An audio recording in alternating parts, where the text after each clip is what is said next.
জনগণতন্ত্রী বাংলাদেশ হইতে পারে, সর্বজনতন্ত্রী বাংলাদেশ হইতে পারে, কিন্তু প্রজাতন্ত্রী হওয়ার কোনো দরকার নেই। বৈষম্য বিরোধী এই ছাত্র আন্দোলনের মধ্যেও আমরা ৭১-এর আওয়াজ নানানভাবে শুনেছি। বাংলাদেশের স্বপ্ন বা চিন্তার যে প্রকাশ, যেটা দেওয়ালের মধ্যে দেখা যাচ্ছে, সেটা আমরা অনেক ক্ষেত্রেই সরকারের সাথে সম্পর্কিত লোকজনের কথাবার্তার মধ্যে পাওয়া যাচ্ছে না। যেভাবে এই প্রত্যাশার সাথে সরকারের যে সম্পর্কটা, আমার নিজের কাছে এটা প্রত্যাশার প্রতিফলন সরকারের মধ্যে পড়ছে, এটা আমার মনে হয় না। মানে সরকারের ভূমিকা এই প্রত্যাশার সাথে খুব তাল মিলিয়ে চলছে, এটা বলা যায় না। এমনকি দেয়ালের মধ্যেও যে আকাঙ্ক্ষাগুলো ব্যক্ত হয়েছে, যে গ্রাফিতিগুলির মধ্যে যে আকাঙ্ক্ষাগুলো ব্যক্ত হয়েছে, সেটা আমার কাছে অনেক বেশি পরিণত মনে হচ্ছে সরকারের ভূমিকার চাইতে।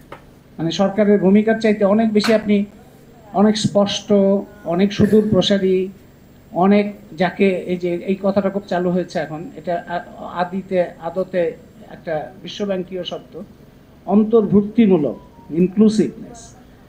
এইটা প্রকৃত অর্থে দেওয়ালের মধ্যে যেভাবে অন্তর্ভুক্তিমূলক আছে, সরকারের ভূমিকার মধ্যে আমরা সেরকম অন্তর্ভুক্তিমূলক দেখতে পাচ্ছি না। বা বৈষম্যহীন বাংলাদেশের স্বপ্ন বা চিন্তার যে প্রকাশ, যেটা দেওয়ালের মধ্যে দেখা যাচ্ছে, সেটা আমরা অনেক ক্ষেত্রেই সরকারের সাথে সম্পর্কিত লোকজনের কথাবার্তার মধ্যে পাওয়া যাচ্ছে না।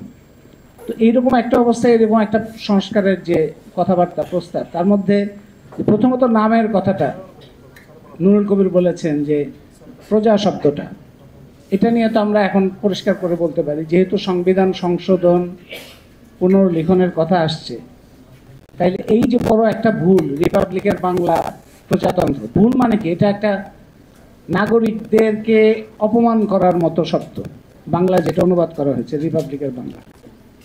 এটা প্রজা বলার দরকার নাই কোনো। প্রজার একটা অর্থ হইতে পারে, কেউ বলতে পারে যে না, এই প্রজা তো সেই প্রজা না, সেইটার মধ্যে যাওয়ার দরকার নাই। প্রজার অর্থটা আমরা বুঝি যে প্রজা থাকলে, রাজা থাকলে প্রজা থাকে।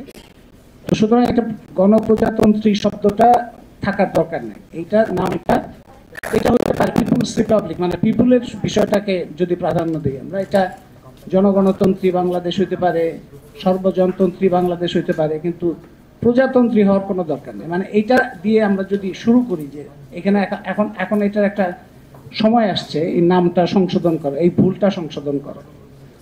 দ্বিতীয়ত হচ্ছে যে মূলনীতি যেগুলো ছিল, একটা কথা অনাবশ্যক এবং খুবই বিপজ্জনকভাবে এখন মাঝে মধ্যে বিভিন্ন জনের মুখে আসে, যে ৭১ এবং ২৪-কে একটা বিপরীত জায়গায় নিয়ে যাওয়ার, কিংবা মুখোমুখি জায়গায় নিয়ে যাওয়ার, ৭১-এর বিপরীতে ২৪-কে হাজির করা, এটা একটা অদ্ভুত এবং খুবই বিপজ্জনক একটা প্রবণতা।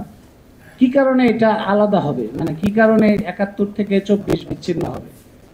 ৭১-এ বাংলাদেশের ইতিহাসে বা এই জনপদের মানুষের ইতিহাসে, এটা শুধুমাত্র যেভাবে বলা হয় যে মহান বাঙালি জাতি, এটা ঠিক না। আসলে এটা বাঙালি ছাড়াও অন্যান্য জাতীয় ৭১-এর মুক্তিযুদ্ধে লড়াই করেছে, শুধু বাঙালি জাতি করেনি, অন্যান্য জাতিও করেছে।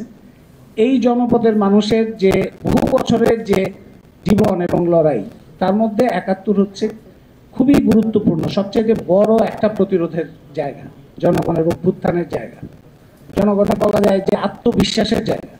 পাকিস্তানের বাহিনীর মতো এত বড় শক্তিশালী একটা বাহিনীকে মোকাবেলা করার সাহস এই অঞ্চলের মানুষ দেখাতে পারলো ৭১ সালে, এবং সেটা এখন পর্যন্ত সেটার থেকেই মানুষ অনুপ্রেরণা পায়।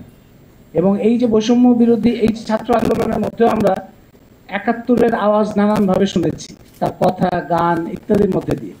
কারণ ওই সময় যে সাহসটা তৈরি হয়েছিল, যে আত্মবিশ্বাসটা তৈরি হয়েছিল, সেইটার ধারাবাহিকতায় কিন্তু পরবর্তীকালে মানুষ বারবার পরাজিত হচ্ছে, কিন্তু প্রতিরোধ এবং লড়াইটা কিন্তু জারি আছে বাংলাদেশে আমরা প্রতারিত হচ্ছে, এটা সবসময় প্রতারিত, অনেক রকম প্রতারণার শিকার।